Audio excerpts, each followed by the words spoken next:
ఒకప్పుడు ఒక చిన్న గ్రామంలో శ్యామ్ అని చిన్న పిల్లవాడు ఉండేవాడు. శ్యామ్ అలా అడవిలో ఆడుకుంటున్నాడు. అతనికి ఒక అందమైన బంగారు ఉంగరం దొరికింది. అతను థ్రిల్ అయ్యి అతని స్నేహితులకు కూడా చూపించాడు. కాని వారు అసూయపడి రింగ్ ఇవ్వమని డిమాండ్ చేశారు.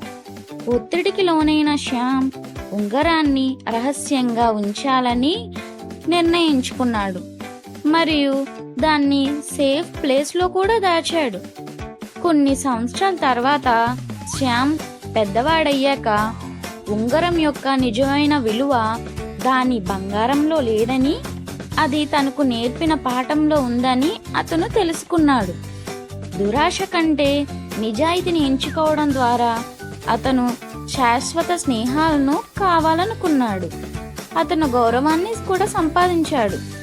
నిజమైన సంపద అనేది ఒకరి పనుల యొక్క సమగ్రత మరియు విశ్వాసం యొక్క విలువలో ఉందని తెలుసుకున్నాడు.